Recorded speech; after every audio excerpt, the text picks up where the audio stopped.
Hey, Durst Avenue, it's Pastor Chris. Just wanted to give you guys an update on what's going on this week. We are having our services tonight on Wednesday night, 7 o'clock, starts this evening. We will be in the Lord's Prayer looking at the expression, lead us not into temptation. We had talked about that idea of God leading us, what that looks like, but then we want to look at the rest of that expression, lead us not into temptation. And what does temptation mean? What does it mean for us to be tested? How does God work through those things? Is God giving us those things? Those are the ideas we're going to look at for the first half, and then we'll use the last half of our service, like we have been for so many Wednesday nights now, as a time of prayer and reflection, a prayer meeting, praying for the church, praying one for another. Sunday morning, we will be in Ephesians chapter 3, and verses 1 through 13 is the block of our text. But really this Sunday, what we're going to talk about mostly is verse 1 and verse 13. Paul is going to refer to himself as a prisoner.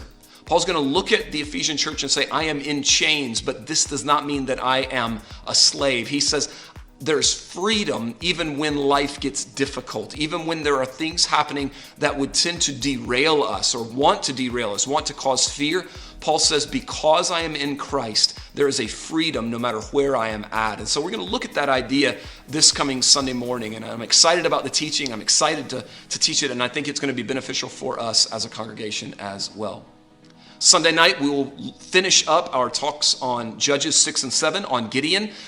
We are looking at the battle that Gideon and his 300 men will face. We've been to the wine press, we've been to the threshing floor, and now we're going to look at the story about the battle. And there's a beautiful truth that is revealed to us in this battle that Gideon and his 300 men face. And so I encourage you guys to come out Sunday morning. Sunday school is at 10, worship is at 10:50, Sunday night service at 6 o'clock. Look forward to seeing you guys at all of these services or whenever you're able to make it. Also, looking ahead, a couple of things. The last Sunday night in June, that is not this coming Sunday, but the next. That Sunday night, we will have our 5th Sunday fellowship. So we will eat together, we'll share a meal, we'll have a brief devotion up front, but we will meet in the fellowship center and we will share a meal and desserts and laugh and enjoy that sacred time of fellowship together on the 5th Sunday night in June. Not the Sunday, next Sunday, on that evening, and we will probably start that at 5 o'clock, start just a little bit earlier than we would the service. So 5 o'clock, last Sunday in June, we will organize that, have more information later on this week and on Sunday, but make plans to be with us to share a meal and to enjoy that together. Also, July 10th, that's a Wednesday, we will begin our Summer Supper series. So the Women of the Word are providing supper for us on the Wednesday nights in July, starting on the 10th, running through the end of August. And we will have a teaching series that we're going to do in the fellowship center. So teaching and discussion is what we will do. We will sort of break a little bit off from what we've been doing on Wednesday nights and do this for the summer. But looking forward to that as a good time. It'll be $6 for adults, $4 for children. They'll have cold suppers, so you've got sandwiches and chips and salads, desserts, even some homemade ice cream a couple of the weeks, which I'm looking forward to personally. And we'll have drinks and coffee. So we'll do that from 5:15 to 6:15.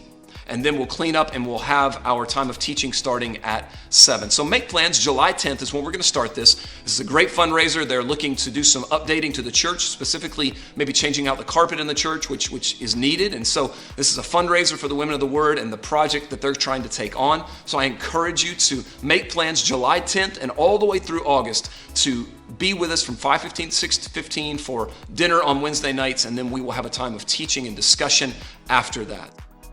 So we want to be a people who are experiencing hope and truth together. And all of these different ways of gathering, all of these ways of staying connected as a congregation work toward that. Fellowship is sacred. The word is sacred. Prayer is sacred. God has given us these ways to be one body in Christ, one Lord, one faith, one baptism. This is who we are becoming in Him. We want to experience what He's got for us, the hope that He has given us, the truth of His word, and we want to do these things together as a community of faith. I look forward to seeing you tonight, Wednesday, 7 o'clock, and this weekend coming. I love you. I'm praying for you. We're praying for the church. Be praying that God leads us in all wisdom, that He would show us where He's taking us so that we can prepare ourselves for what He is preparing us for. Blessings, friends.